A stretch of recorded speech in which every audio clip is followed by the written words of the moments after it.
Hello there.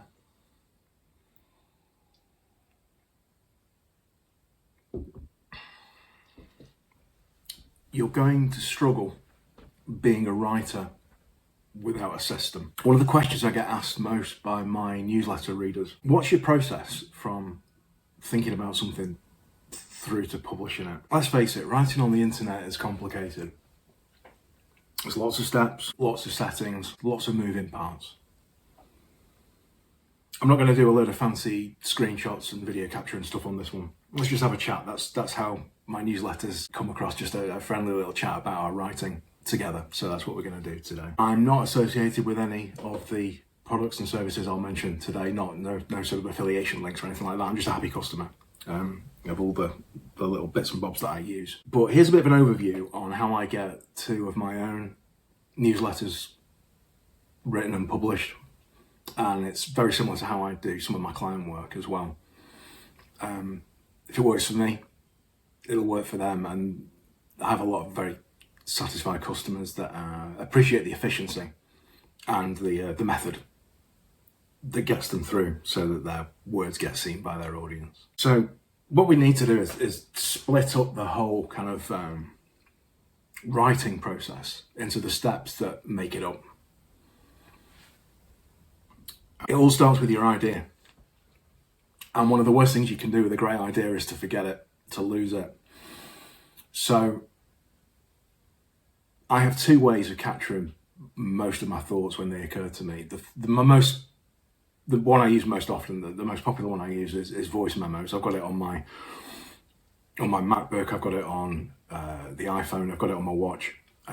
Wherever I am, with just a couple of exceptions, if I have a thought, an idea for something I want to write about, I tap that button and record it, and it's got loads of advantages. I mean, for a start, with the Apple system, and there's loads of alternatives as well. But if you record your thoughts in their native voice memo app, it does your transcript, which you can sort of copy and paste into your first draft, and you've got most of what you wanted to say right there. Just a few edits and so on and so forth, and it'll all come good. Probably the biggest advantage of using voice memos to capture your thoughts is that you capture your own emotion, your own tone, your own inflection with it all. Sometimes when we just type things out, we can actually forget where we meant to emphasize something or why we were passionate about a particular aspect of something, and hearing your own voice say it back really gives you an insight into what you wanted to lean into on that particular topic or that particular part of what it is you're writing about. There are just a few times when you can't use, if you're in public, you're in a place where you either shouldn't be capturing things out loud with your spoken voice, or maybe it's just too noisy and you wouldn't hear yourself back in the recording. I've got Bear app on my MacBook and my phone. More about that in a minute, but I can just tap a few notes in there and it records it until I get back to it later on. I've got it there to read back to myself. But once I've got those ideas, once I've got everything either in voice memos or Bear, the very next stage for me is to get it into my actual workflow system. So for that, I use a piece of software called Trello.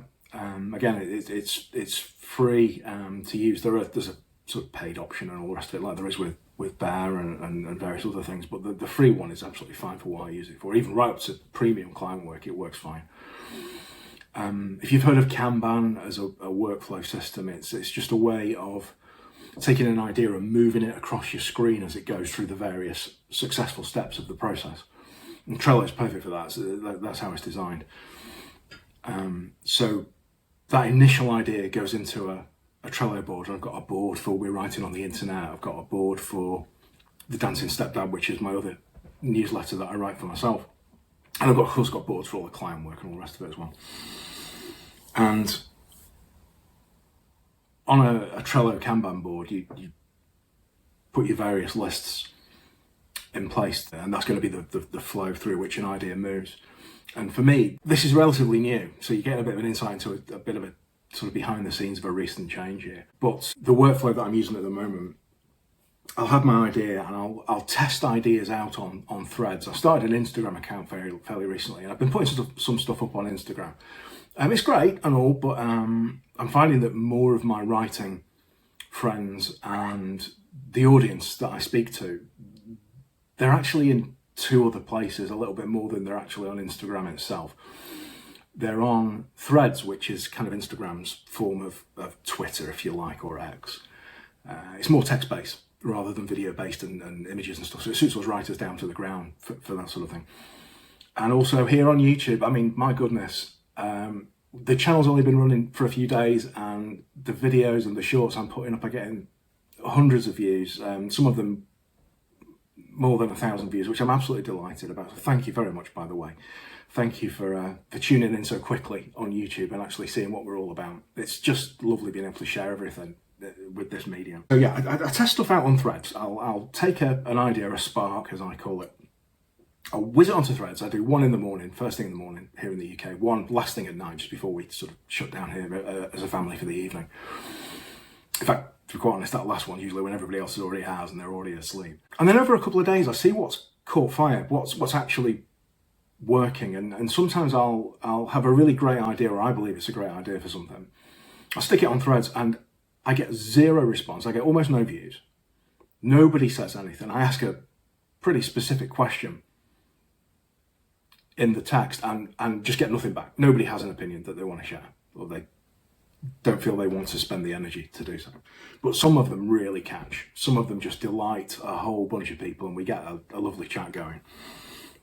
And with those ones, what I try to do is to make that into a YouTube short. So some of the shorts you've been watching over the last week or two, they came from ideas that I had, tried them out on Threads, people love it. So yeah, let's make a little video about it. Let's see what people think, give them a chance to discuss it a bit further. And to see me discussing it properly, and again, hear that inflection, that tone in my voice, what I'm passionate about, I want to emphasize. And when they're successful, the odd short that really takes off, that then goes into the full-on Substack newsletter list, and it's an idea for future issues where I might say that one really got a good discussion going on YouTube Shorts there. So I'll turn it into a newsletter topic. Being new to YouTube, I've actually got it working backwards as well just at the moment, and some of the stuff that I'm talking about is a revisiting of stuff that I've already written about months or years ago.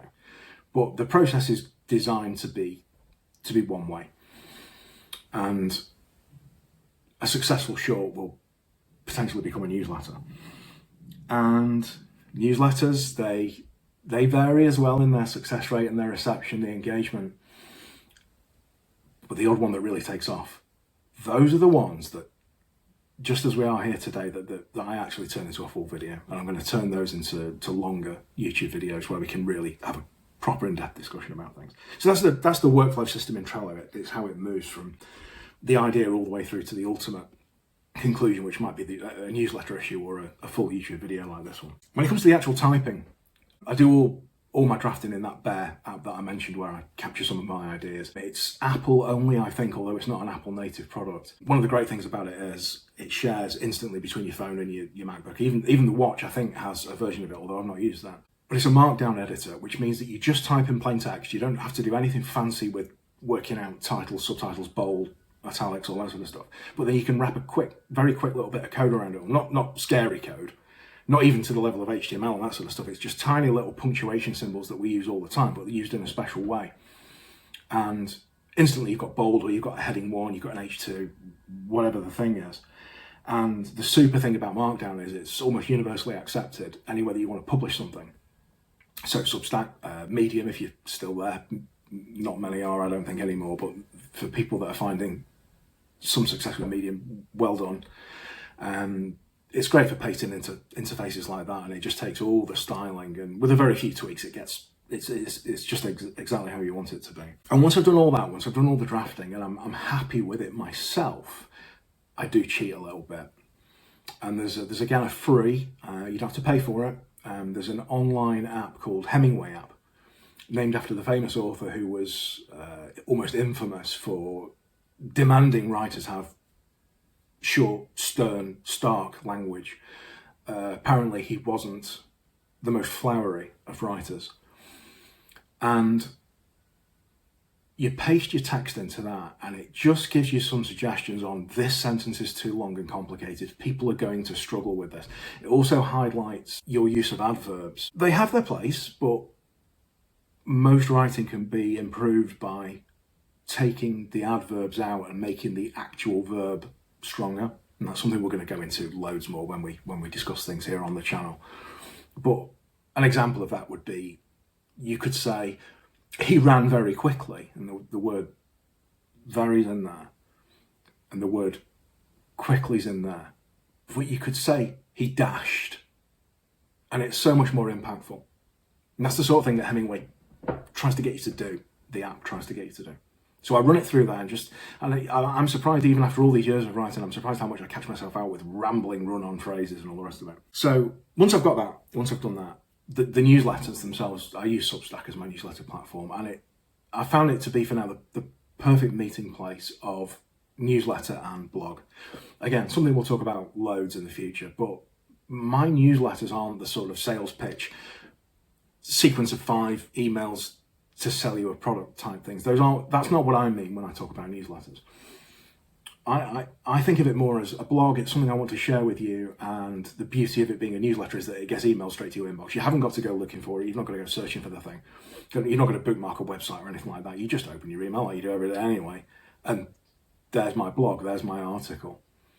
And it's working well. I'm really enjoying writing there. It's nice to have images in your articles, and I have a couple of ways of getting some nice pictures for you all to look at.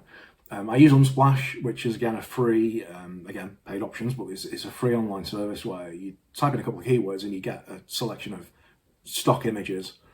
The polite thing being that when you use them, you credit them to the original creator, the photographer. There's some amazing stuff on Unsplash. You're never short of something to use. But sometimes you just want a little bit of something different. You're not quite getting the detail you want, and I sometimes use AI generated images. There aren't many, but I've got sort of Gemini and ChatGPT that I use to knock up some of the images. I must admit, I'm a little bit disappointed with both of those at the moment. I know people are getting great stuff out of them. For me, they all look very samey. You can tell instantly where these images have come from, and they have a certain tone, don't they? All the rest of it. But quite a lot of the images are actually my own stock photography. I'm a photographer as well, and I've got loads of just random sort of landscapes and architectural stuff and candid people shots and all sorts of stuff that I drag into articles every now and then. And then once it's all assembled and I've pasted it all into Substack and I've got my image and all the rest of it, depending on which of my 2 newsletters it is, I do a couple of different things. So for We're Writing on the Internet, this one, I tend to write it on a Wednesday. A lot of the work I do, it revolves around Mrs. M's work schedule. She has like a fortnightly sort of work schedule, and I try and squeeze my own work around that so that we can get a little bit of our own time together and do other things. So I tend to write the We're Writing on the Internet issue on a Wednesday, but that's not when it goes out. It's scheduled for Friday morning. Here in the UK, 8 o'clock, Friday morning. Whereas the Dancing Stepdad, which is my other main newsletter that I write of my own, I tend to write that on a Monday morning and just send it straight away. And the reason I came up with the Monday was because it's a newsletter about parenting, and particularly about parenting a competition and show dancer. And most of her stuff happens at the weekend in the world of dancing. So I've got loads of great ideas on a Monday morning to just write and get out there to the world for everyone to see. A recent change to that one, I've dialed that one back a little bit, and I now do it roughly once a month rather than every week. I've got so much stuff going on with We're Writing on the Internet that I needed to sort of refocus a little bit. So yeah, Substack gives me the chance to schedule a post or to send it straight away, so I take advantage of that. And then the key to the whole thing at the end of the day is to do what a lot of writers don't. I'll tell you something a lot of writers do first. A lot of writers constantly go back and reread their own work again and again and again. It's already out in the public eye. They can't change it. Everybody's seen it, and they'll just go back and read it and read it and read it. I've tended to find that's not terribly healthy, but one thing is good to do. Properly drill down into your feedback, your reception, any engagement that any of your writing manages to achieve, because those are your indicators of whether you've picked a good topic, whether you've written in a good style, whether you've presented it to the right audience in a way that they like and they enjoy. And the more engaged people are with your stuff, the more you know you're on the right track, and you can sort of repeat or recreate that with the next topic or with the next idea. And of course, if I get like the ultimate sort of engagement from my newsletter, that's when it goes through to one of these YouTube full-length videos. There's a lot more detail about all my workflow stuff in my 0 to 100 subscribers blueprint, which you can buy. But before you check that out, what I would say is this: if you're new to writing, there are 3 sort of styling and content mistakes that will kill your writing dead these days before you even hit send. Writing's changed on the internet, and it's all different. So I've got a fix for you to check out and have a little look at my free guide. There's a link down in I'll leave a link down in the description and down in the channel description and what have you. It's completely free. Just go download it. It's just 3 tips for making your writing a little bit clearer online for the modern audience. If this was useful, please let me know. As you know, with all new and growing YouTube channels, the more response we get, the more we know that we're doing something right. And if you're telling me that I'm doing something right, marvelous, I'm really pleased. If you're telling YouTube that I'm doing something right, they'll show it to more people like you who are looking for a bit of writing advice as they start on that amazing journey. So give us a thumbs up, give us a subscribe here on the channel, go check out the newsletter. We're writing on the internet. And please, please, please, if you've not got it already, download your copy of the free writing tips guide that I've got links for. It'll really help. Cheers and have a great week.